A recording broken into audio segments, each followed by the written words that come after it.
Hey guys, कैसे हैं आप सब। मैं संजय सिंह आपके अपने चैनल में वापस आ चुका हूं। आज हम बात करने वाले हैं क्लास 11th के पहले chapter some basic concept of chemistry के कुछ क्वेश्चंस के बारे में।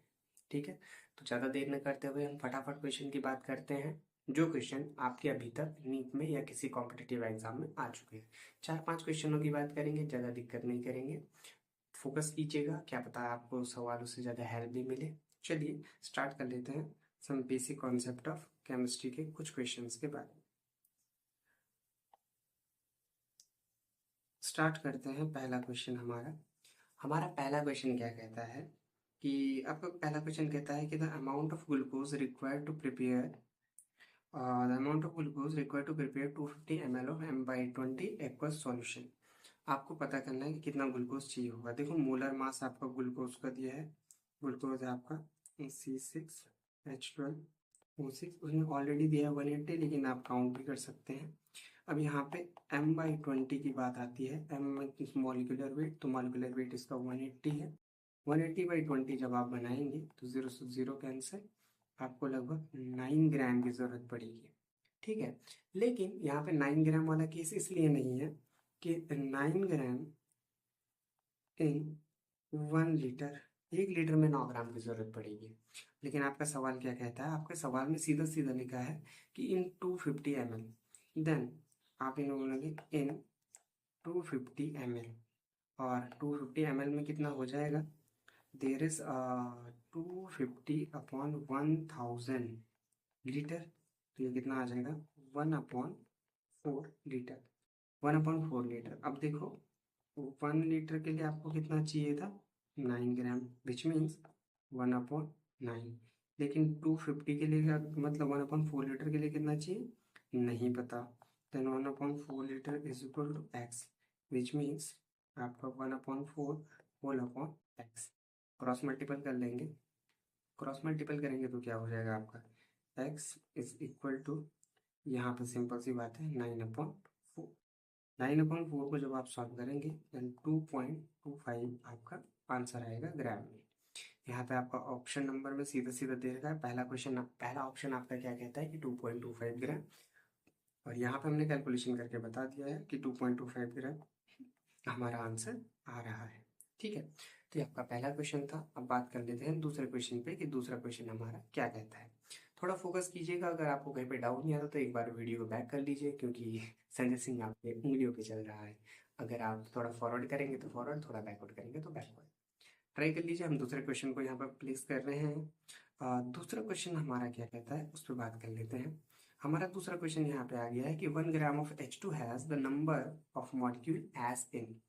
यहाँ पे सीधा सीधा आपसे बात हो रही है कि 1 ग्राम के पास कितने कितने आपके मॉलिक्यूल होंगे।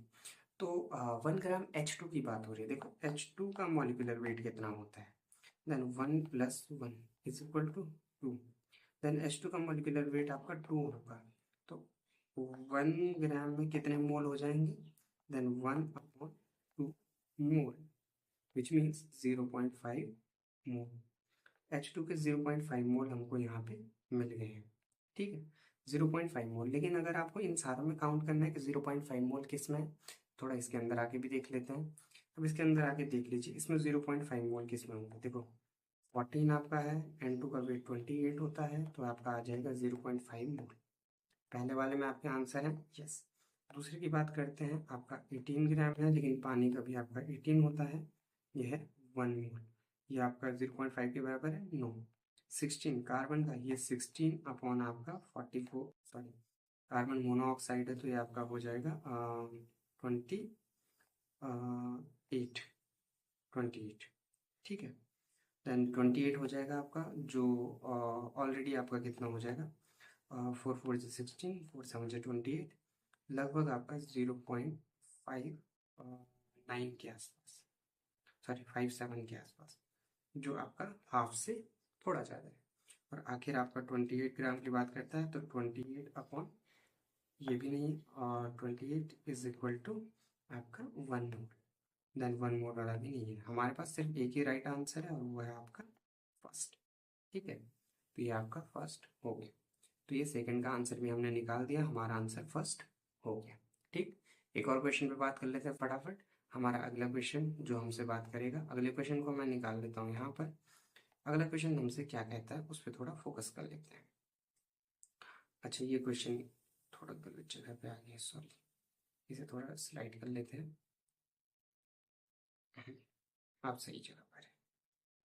अब मैं आपको यहाँ पर अगला क्वेश्चन दिखा लेता हूँ कि अगला क्वेश्चन आपका क्या कहता है। अगला क्वेश्चन कहता है कि on complete combustion of 0.3 gram of organic compound आपका 2 ग्राम ऑफ CO2 निकलता है और 1 ग्राम ऑफ H2O निकलता है। देन बेसिकली यहाँ पे परसेंटेज का खेल है, परसेंटेज को थोड़ा सा ध्यान से दीजिएगा। अब यहाँ पे परसेंटेज में ये ज़्यादा इंपॉर्टेंट है कि कितना कितना परसेंटेज है।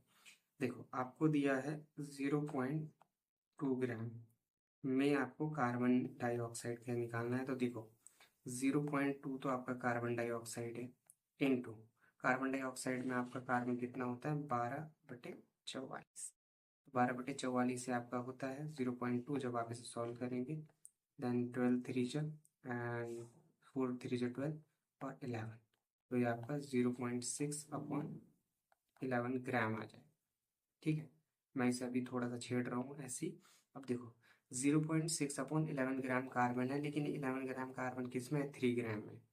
देन 0.3 का मुझे मान लिया एक्स परसेंटेज है आपका 0.6/11। ठीक है, अब ये एक्स परसेंटेज है, तो इस एक्स परसेंटेज को निकालना मेरा मेन काम है। इस एक्स परसेंटेज में कितना आएगा, इस पर फोकस कर लेते हैं। देखो, x is equal to 0.6 into 100 divided by 11 already है, 0.3 यहाँ आ गया और बाकी आपका ये सॉल्व हो जाएगा। अब देखो, 3 2 6,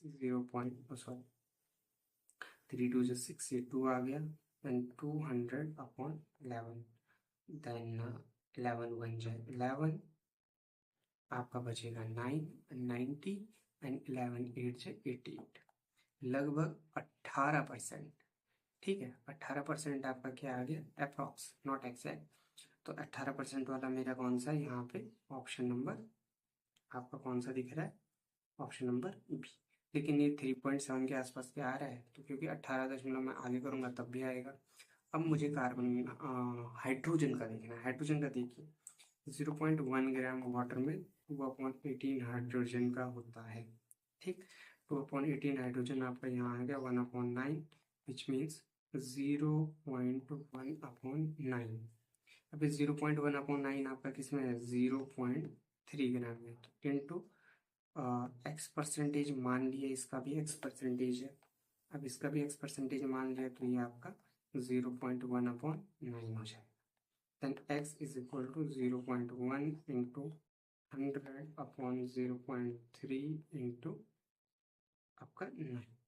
अब इसे आगे कर लेते हैं। आगे करेंगे तो क्या हो जाएगा, ये आपका बेसिकली एक ही बार में कर लेते हैं। 0.1 मीन्स 10 हो जाएगा अपॉन 9 3 27, 2.7, लगभग 27 से हम 100 को डिवाइड करेंगे, और 27 से आप 100 को डिवाइड करेंगे तो लगभग 3.27 आप 27 से करेंगे तो 80, तो ये लगभग 3.7 के आसपास आपका आंसर आएगा। तो मेरे ख्याल से इसमें भी 3.7 दिया गया है, इसमें भी दिया गया है, तो ये दोनों आंसर मेरे सही बैठ गए। तो मेरा सही आंसर आ गया आपको बी, बाकी ये सारे के सारे गलत हो गए। ठीक है, अब एक और क्वेश्चन पे बात कर लेते हैं फटाफट, ये थोड़ा ज़्यादा टाइम ले रहा है इसलिए जल्दी जल्दी खत्म कर लेते हैं। अगले क्वेश्चन पे बात करते हैं। हमारा अगला क्वेश्चन क्या कहता है, अगला क्वेश्चन कहता है कि 1 ग्राम ऑफ सोडियम हाइड्रोक्साइड। अच्छा, इस क्वेश्चन को थोड़ा सा फोकस दीजिएगा, ये इक्वेशन बेस्ड है। इक्वेशन बेस्ड इसलिए है कि आप 1 gram of sodium hydroxide is treated with 25 ml of 0.75। अब देखो, इसके लिए सबसे पहले आपको इक्वेशन लिखनी पड़ेगी कि HCl प्लस NaOH जब आपकी रिएक्शन करते हैं तो आपका NaCl और H2O बनता है। बहुत इंपॉर्टेंट इक्वेशन, ये आपको इस क्वेश्चन के लिए ज़रूरी है। अब देखो, इसमें थोड़ा सा फोकस यहाँ पे करना है, इसलिए अभी सारी कहानी चल रही है। इस सारी कहानी में HCl का मॉलिक्यूलर वेट कितना है, 35.5 आपका इसका होता है, तो 36.5 प्लस NaOH का आपका हो जाता है 40 23 24 16 25, ठीक है। तो ये आपका 36.5 40 से रिएक्शन करता है बेसिकली जब आप इक्वेशन करते हैं। लेकिन अब यहाँ पे ध्यान देना है, उसने दिया कि 25 ml ऑफ 0.75। अब इसका वैल्यू आपको दिया है कि 25 ml ऑफ 0.75 मोलर, इसकी मोलरिटी आपको दी है 0.75। अब एक मोल में आपका कितना है 36.5, तो 0.75 में कितना होगा 0.75 इंटू 36.5, ये आपके 1 लीटर के लिए आ गए। लेकिन यहाँ पे क्या लिखा है 25 ml, और 25 ml के लिए हम क्या करेंगे 25/1000, 1 लीटर की बात हो रही है। अब आप इस क्वेश्चन को सॉल्व करेंगे, कैलकुलेशन करेंगे, तो आपको यहाँ मिलेगा 40, ये हो गया। तो 0.75 इंटू 36.5/40। अब इसे चाहो तो कैलकुलेट कर सकते हो, लेकिन ना मैं इसे कैलकुलेट नहीं करूंगा क्योंकि मुझे पता है ऊपर 40 कहीं दिख रहा है और इन दोनों का रेशियो 36.5 चल रहा है। तो लगभग 36.5 के हिसाब से 0.75 का मोलर लगभग इतना मास चाहिए होगा जो हमने करके रखा है। अब ध्यान दो, ये 36.5 के लिए 40 यूज हो रहे हैं, ठीक है। अब आपको निकालना है कि कितना यूज हो रहा है। क्वेश्चन में यही बोलता है, क्वेश्चन में पूछा है कि 1 ग्राम ऑफ सोडियम हाइड्रोक्साइड, तो 1 ग्राम ऑफ सोडियम हाइड्रोक्साइड। अच्छा ये ध्यान देना पूछ क्या रहा है, उसने बोला कि unreacted is equal to, unreacted बचा हुआ कितना है, पहले मैं ये निकालना है कि कितना बचा हुआ है। मुझे देखो यहाँ पे मिल गया 0.75 इंटू 36.5/40 होल अपन, मुझे नहीं पता क्यों कितना है, मैं उसे मान लेता हूँ कोई पर्टिकुलर सिंबल, मैंने यहाँ से ग्रीन से डिनोट कर लिया x, ठीक है। अब x को क्रॉस मल्टीपल कर लो, x को इधर ले जाओ, x इज इक्वल टू क्या होगा 0.75 इंटू 36.5 इंटू 40 अपॉन 36.5 इंटू, अब यहाँ भी ऊपर 40 नीचे भी 40 आएगा, ये ध्यान देना, कैलकुलेशन बहुत जरूरी है, ठीक है। 36.5 का इंटू 40 वाला केस जरूर आएगा यहाँ पर, ठीक। अब ये 40 से ये 40 कैंसिल हो गया, ये हर बार नहीं होता, कुछ जगहों पे होता है, यहाँ पे हो रहा है और जगह पे नहीं होगा। और ये 36.5 से कैंसिल होगा, तो x की वैल्यू 0.75 आ गई। और ना ये 0.75 पे सबसे इम्पोर्टेंट पॉइंट ये है, ये यूज हो चुका है, इस्तेमाल हो चुका है। हमें क्या निकालना है सवाल में, हमारा सवाल क्या कहता है, देखो सवाल पे आके देखते हैं, हमारा सवाल क्या कहता है कि अनरिएक्टेड कितना है, हमने बोल दिया यूज कितना हो चुका है 0.75, टोटल कितना था 1 ग्राम, 1 ग्राम स्टार्टिंग में था, 0.75 में रिएक्ट हो चुका है, तो लेफ्ट क्या होगा रिमेन, रिमेन कितना हो जाएगा 1 माइनस 0.75, और ये हर बार नहीं होता, फोकस करना जरूरी है। तो ये आपका आएगा 0.25 ग्राम, और ये इंपॉर्टेंट क्वेश्चन मान लो इसे, ये आपके क्वेश्चनों में नीट में 2024 में पूछा गया, गॉट इट। इसका इंपॉर्टेंट पार्ट ये है कि ये नीट में एक बार पूछा गया सवाल है। मेरे ख्याल से अब आखिरी क्वेश्चन पे आ जाते हैं। आखिरी क्वेश्चन आपका मैं आपके लिए छोड़ के जाता हूँ क्योंकि मैंने काफ़ी क्वेश्चन सॉल्व कर लिए हैं, आपको आखिरी क्वेश्चन दी के जाते हैं। लास्ट क्वेश्चन आपका क्या कहता है उसको ध्यान दीजिए। आपका लास्ट क्वेश्चन, सॉरी गलत क्वेश्चन आ गया, आपका आखिरी क्वेश्चन मैं आपको देखे जाता हूँ। आपका आखिरी क्वेश्चन क्या कहता है यहाँ पे ध्यान दीजिए। आपका आखिरी क्वेश्चन क्या कहता है कि the largest number of atom in, और ये 2 3 4, आई थिंक सो ये एनसीईआरटी में भी रिपीट हो रखा है, ये 2024 में नीट में भी आया था।